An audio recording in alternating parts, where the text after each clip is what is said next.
I'm really happy that for those of you that may not know him, you're going to get a chance to meet our next speaker, State Senator Mark DeSaulnier, to talk about legislative focus in the state legislature that he has brought to poverty in California.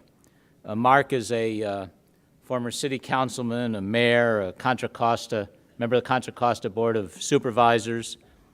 He was then in the State Assembly and then elected to the State Senate in 2008.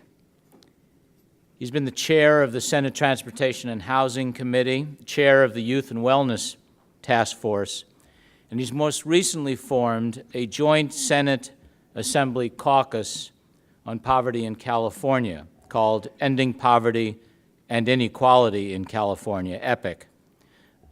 Mark has a long history in the legislature and before that on the Board of Supervisors on being a very, very effective public official and legislator, particularly on issues of affordable housing, on homelessness, foster youth. His work has had a real impact, and his involvement and his pulling together this state caucus on poverty is going to be an enormously important factor in actually formulating and moving forward and bringing public attention to the issue of poverty and child poverty in California. State Senator Mark DeSaulnier.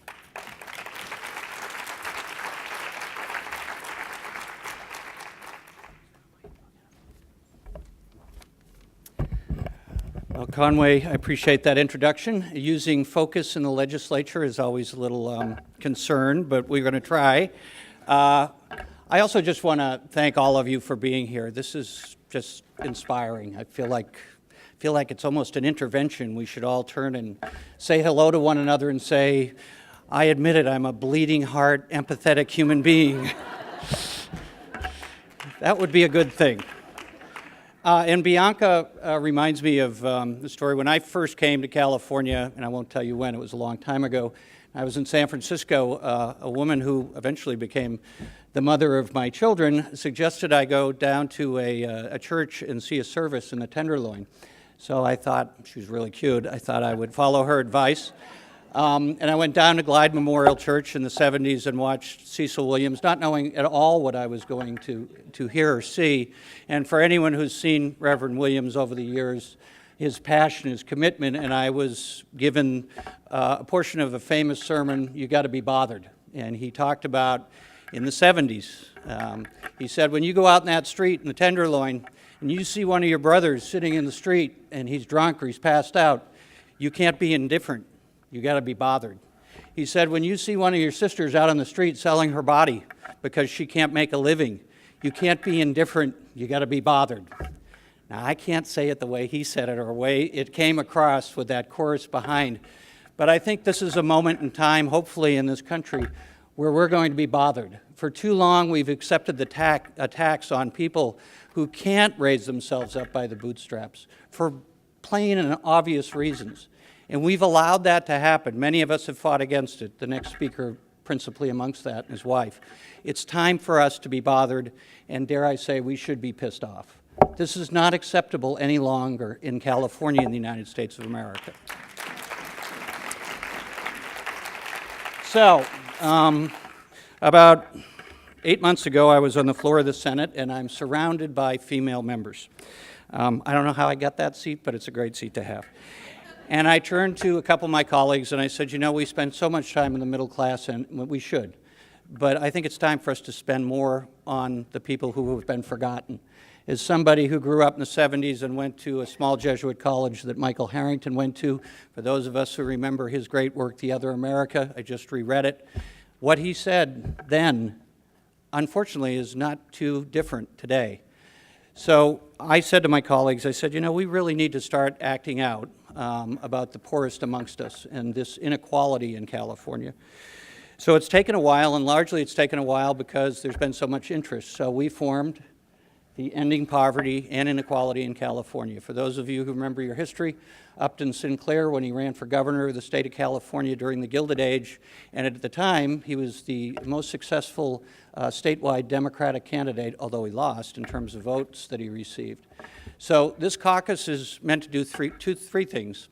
First, it's just to bring awareness. So for each quarter of 2014, we will have speakers. Hopefully Peter will join us and his wife. To frame the issue, to sort of say, where are we and what are the consequences for California? And then have these speakers both come to the caucus and then go out and speak.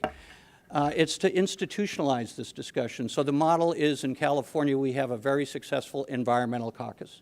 It has led to great legislation that the rest of the country and the world has followed. So we will institutionalize this movement. And lastly, and most difficult, is to work with you and the research facilities. We've been to UC Davis. We've spent some time at Stanford at their research facility to create and institutionalize a conduit from the research facilities and from you all to the legislature, so we will make sure we make investments. So for those people who are concerned that we're just throwing money away at people who really don't deserve this, this is about actually demonstrating that this is a good investment for all of us. And lastly, I think this is important because, as Justice Brandeis said many years ago in a similar part of our history, it's about democracy itself. That, as Brandeis said, we have a choice in this country. We can either have democracy or we can have great wealth concentrated in the hands of a few. He said you can't have both. And in fact, we've lost a lot of our democracy because of what we're allowing to happen. So with that, I hope you will pay attention. We will have a website up very soon. We move slowly in the legislature. We like to, that's a euphemism for thoughtfully and deliberately. That wasn't meant to get a laugh. Well, yeah, it was meant to get a laugh. So we do have it on my website right now. Tiffany Witten, who is our lead person on this, who is here somewhere. Tiff, where are you? Right here, taking a picture of me. She's the lead person. If you want to sign up, when we have the website, we will have the ability for people to sign on. So right now we have Western Center for Law. We have SEIU. We have the California Business Roundtable. We just got the California Chamber of Commerce. We had to create a separate category for them. They're supporters, not partners. We've got to bring them along to the empathy thing.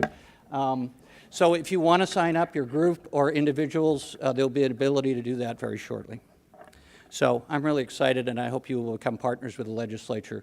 If we can change this in California like we did in environmental laws, we can change the United States.